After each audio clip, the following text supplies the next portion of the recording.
مولانا فضل الرحمان صاحب.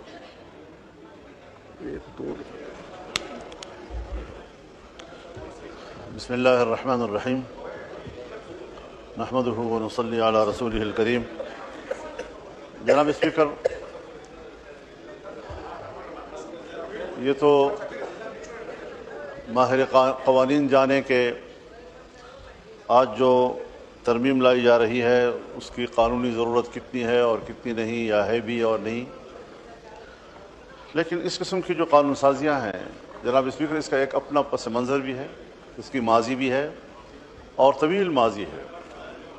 دہشت گردی کے حوالے سے، دہشت گردی کے خلاف جنگ یہ صرف پاکستان میں نہیں عالمی سطح پہ شروع ہوئی تھی، اور دہشت گردی کے خلاف جنگ کی قیادت امریکہ بہادر خود کر رہا تھا، اور پاکستان کی مشرف گورنمنٹ نے اس اتحاد کا حصہ ہونے کا فیصلہ کیا تھا. اور اس کے بعد دہشت گردی کے ساتھ ساتھ یہاں پر بدعنوانیوں کے خلاف، کرپشن کے خلاف نیب قوانین بنائے گئے.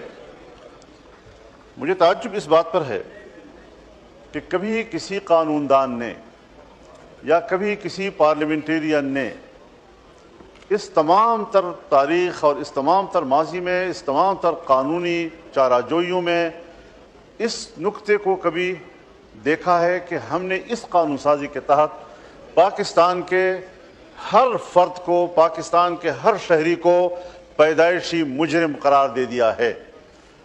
پاکستان کا ہر شہری اس وقت پاکستان میں مجرم ہے. حکومت اور ادارے جب چاہیں بغیر پوچھے کسی شخص کو بھی گرفتار کر سکتی ہیں، اور گرفتار کر لینے کے بعد پھر اس کو ثابت کرنا ہوگا کہ میں گناہ گار نہیں ہوں. یہ شریعت کے لحاظ سے کہاں ہے، یہ انسانیت کے لحاظ سے کہاں ہے؟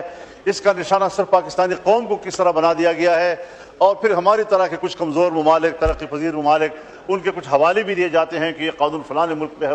کوئی غلط قانون کو بطور نظیر پیش نہیں کیا جا سکتا. آپ جانتے ہیں کہ کتنے ممالک ہیں دنیا میں کہ اسی طرح کی غلط قانون سازیوں اور عدالت کے غلط فیصلوں کے نتیجے میں ہمارے قانون اور ہمارے فیصلے بطور نظیر پیش نہیں کیے جا سکتے. ان عدالتوں نے بھی پابندی لگائی ہوئی ہے، ان پارلیمنٹوں نے بھی پابندی لگائی ہوئی ہے. ہم کہاں جا رہے ہیں؟ میں بتانا چاہتا ہوں. ایک شخص کو گرفتار کیا گیا خفیہ رپورٹ کی بنیاد پر اپنے گاؤں سے 15-16 کلومیٹر دور، اور لگا دیا کہ جی اس کے گھر سے اسلحہ پکڑا گیا. بھائی تم گھر میں گئے نہیں ہو، تم نے 16 کلومیٹر دور اس کو پکڑا ہے، ایک دکان میں پکڑا ہے اس کو، گھر سے برآمد ہو گیا اسلحہ. اس طرح کی جھوٹ بولے جاتے ہیں. ہم نے وہ مثالیں بھی دیکھی ہیں کہ اے پی ایس حادثے سے 1 سال پہلے ایک نوجوان کو اٹھایا گیا، 1 سال پہلے اداروں کی کسٹڈی میں تھا، اور اس جرم کی پاداش میں ان کو پھانسی دی گئی اور لٹکا دیا گیا. کون سا انصاف ہے ہمارے اس ملک میں؟ کس انصاف کی آپ باتیں کر رہے ہیں؟ دہشت گردی کے خلاف جنگ کب سے شروع ہوئی، کب سے ہم سفر کر رہے ہیں، اور میرے خیال میں یہ گزشتہ 20-25 سالوں میں جو ہم نے دیکھا ہے، یہاں دہشت گردی ختم کب ہوئی ہے؟ کہ آپ کہتے ہیں کہ جی آج ایک نئی لہر آ گئی ہے. اس کے دہشت گردی ختم کب ہوئی ہے؟ اس کا سلسلہ کب ٹوٹا ہے؟ ہم اپنے گاؤں میں نہیں جا سکتے.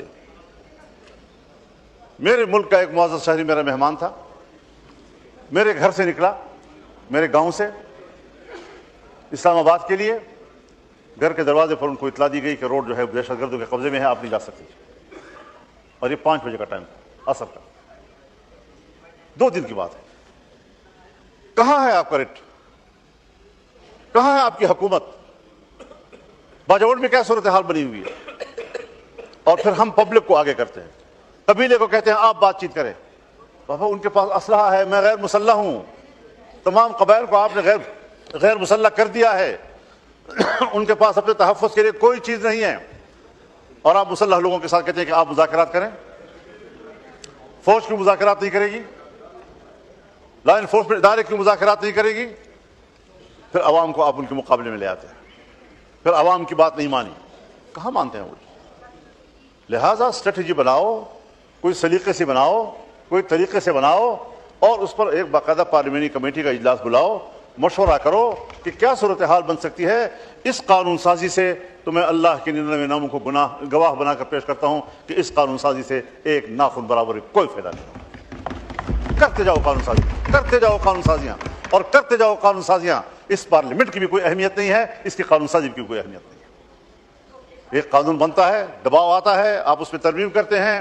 آپ نے نیب کے قانون میں ترمیم کی، اس کے بعد پتہ نہیں پھر کون کون سے راستوں سے آپ نئی قانون سازی کے ساتھ وہی کچھ چیزیں لاتے ہیں. خدا کے لیے اگر ہمارے اوپر آپ نے جبر مسلط کرنا ہے اور آپ نے جبر کا نمائندہ بننا ہے، آپ نے جمہور کا نمائندہ نہیں بننا، تو پھر آپ ٹھیک ہے فیصلے صحیح کر رہے ہیں. ٹھیک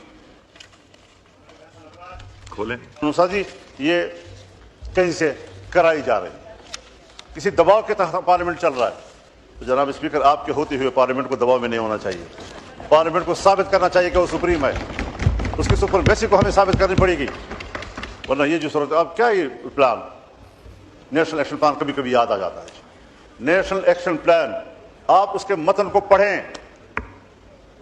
اوپن اجلاس میں شاید میں بات کروں تو اس کا کوئی زیادہ فائدہ نہیں ہوگا، نقصانات ہوں گے.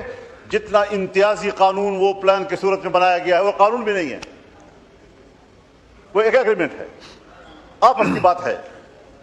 ہم نے سرکاری طور پر ایگزیکٹو کے طور پر اس کو اپروو کیا ہے. اس ایگزیکٹو آرڈر کے تحت تو میثاق جمہوریت بھی اپروو ہوا، اس پر عمل کیوں نہیں کیا جا رہا؟ نیشنل ایکشن پلان ایک امتیازی قانون ہے. میں نے اجلاس کے دوران اس وقت بھی جب یہ پاس کیا جا رہا تھا، اس لمحے بھی میں نے اس کو مسترد کیا تھا. میں آج بھی فلور آف دی ہاؤس پر اس کو مسترد کرتا ہوں. لائے ریاست جو طاقت لائے ہمارے خلاف، ہم اس کو بھگتنے کے لیے تیار ہیں، لیکن ناجائز قانون، امتیازی قانون کو تسلیم کرنے کے لیے ہم تیار نہیں ہیں. آج پھر آپ ہم پر ایک مارشل لا مسلط کر رہے ہیں، آپ پھر ایک بار ہم پر ایک جبر مسلط کر رہے ہیں. آپ کیا کر رہے ہیں؟ راتوں رات مسجدیں گرائی جا رہی ہیں، اسلام آباد میں گرائی جا رہی ہیں. آپ خود دہشت گردی کو دعوت دے رہے ہیں، آپ تو انتہا پسندی کو دعوت دے رہے ہیں. کبھی ہمارا ماٹو تھا، لاہور کی ایک مسجد بنی، شب بھر میں بنا دی مسجد تو ایمان کی حرارت والوں نے، اور آج شب بھر میں گرا دی مسجد. آگے نہیں کہتا تھا، متلف ہو جاتا ہوں. جی شکریہ، جی شکریہ مولانا صاحب. کھولیں کھولیں مولانا. 50 کی آپ نے لسٹ مہیا کی ہوئی ہے. مسجد جب بن جاتی ہے تو پھر وہ مسجد ہے، قیامت تک کے لیے مسجد ہے. کسی مائی کا لال اس مسجد کو نہیں گرا سکتا. ہم اپنا خون گرائیں گے لیکن مسجد کو نہیں گرنے دیں گے، اور اس کو دوبارہ تعمیر آپ پر لازم ہے. آپ نے 24 گھنٹے کا ٹائم لیا تھا، آج 1 بجے وہ ٹائم ختم ہو گیا ہے، ابھی تک آپ نے وہاں اینٹ نہیں رکھی. اگر صورتحال خراب ہوتی ہے تو فضل الرحمان ذمہ دار ہوگا. میں تو یہاں تھا بھی نہیں، یہ وقوع ہوا، لوگ اشتعال میں آئے، لوگ جمع ہو گئے، وہاں پر پہنچ گئے، نمازیں پڑھائی جا رہی ہے، اور قرآن کریم کو بھی آپ نے باہر نہیں نکالا.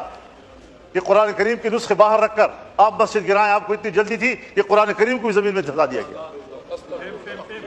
کوئی شرم اور حیا ہے یا نہیں ہے؟ آپ قرآن کریم کو دفنائیں اور پھر اتنی جلدی میں وہاں پر درخت بھی کھڑے کر دیے. راتوں رات درخت بھی تھے، یہاں کوئی مسجد تھی ہی نہیں. پہ آ جائیں پلیز. حضرت یہ مسجد ہے، یہ مسجد تھی، یہ مسجد رہے گی. اور 50 مساجد کی جو لسٹ آپ نے مہیا کی ہے، میں چیلنج کرتا ہوں آپ کو، آپ کسی ایک مسجد کی ایک اینٹ ہلا کر رکھ دیں، پھر فضل الرحمان نہیں ہوگا. مذاق بنا رکھا ہے آپ لوگوں نے. اس طرح کی حرکتیں کی جائیں گی ملک کے اندر، پھر کہیں گے جی ذرا ٹھنڈا کرو معاملے کو، ٹھنڈا کرو معاملے کو. ابھی 14 اگست آ رہا ہے، ابھی وزیر داخلہ ملک میں موجود نہیں ہے، ذرا ان کو آنے دیں. بھائی اتنا وقت آپ کو گرانے میں بھی لگا جتنا آپ ایک اینٹ رکھنے کے لیے مانگ رہے ہیں. 3 گھنٹے میں آپ نے مسجد گرا دی، ہموار کر دی، قرآن مجید دفن کرا دیے، درخت لگوا دیے تاکہ نام و نشان مسجد کا نہ رہے. اور اب وہ ایک اینٹ رکھنے کے لیے آپ کہتے ہیں وزیر داخلہ کو آنے دو، 14 اگست گزرنے دو. حضرت یہ بات واضح ہے، جب تک پاکستان کی سرزمین پر اور اسلامی جمہوریہ پاکستان کی سرزمین پر مسجد محفوظ نہیں ہے، آپ کا یوم آزادی بیمانی ہے. جی امینڈمنٹ پہ آ جائیں مولانا صاحب. اس مذہب کے لیے، اس دین کے لیے، اسلام کے لیے، لا الہ الا اللہ کے لیے، شاعر دین کے لیے، اس کے تحفظ کے لیے اس ملک کو بنائے ہوئے ہیں، اور اسی کے لیے ہم یوم آزادی مناتے ہیں. اگر اسی دن ہمارے شاعر پر حملے کیے جاتے ہیں، ان کو تباہ کیا جاتا ہے، یوم آزادی کس چیز کا؟